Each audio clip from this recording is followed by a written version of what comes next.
Hi, Mark here from PondAlgaeSolutions.com, and we're continuing on with our Pond Tips Fall series. This is for people who are looking to take care of their ponds effectively and efficiently as we go from summer to fall to winter throughout the U.S.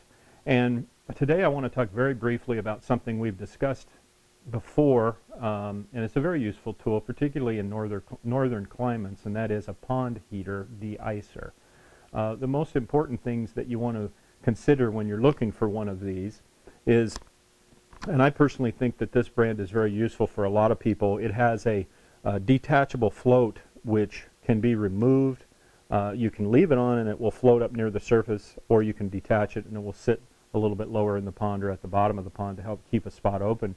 The goal with these is not to keep the surface open entirely, it's just to create a hole so that gas exchange can take place, you can get fresh air in, and the bad gases can go out, and you just keep a spot open in the winter no matter how cold it gets.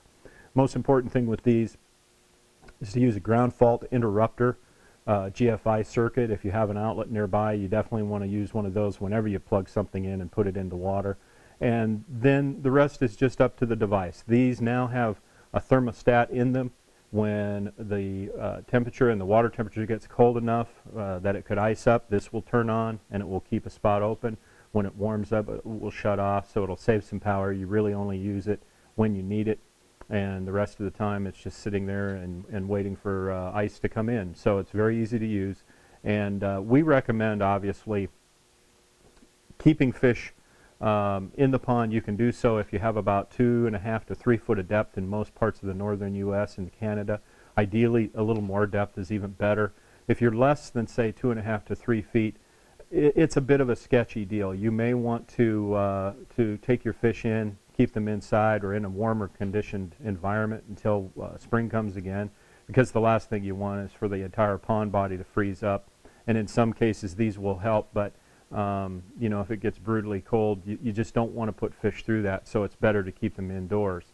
And finally, with these, you want to make sure, based on your temperature zone or your climate zone, there's devices for each one of those. The very cold temperatures with a bit larger pond, you might use a 1500 watt system. They go from 250 up to 1500 watts, and so there's sure to be something in that mix that will fit your pond and your needs. This is for small ponds, by the way, of course. And you know, they do a good job. Sometimes you want to combine them with the use of a small pond aerator too. That helps as well to keep some ice open. But there's tools for every condition, and if you can find one that suits your pond and your needs the best, you have a good chance of getting through the winter months without any problems. Healthy, happy fish in a very healthy pond. So we hope that this helps you today. If you have any questions, contact us at PondAlgaeSolutions.com, and we'll see you again soon. Take care.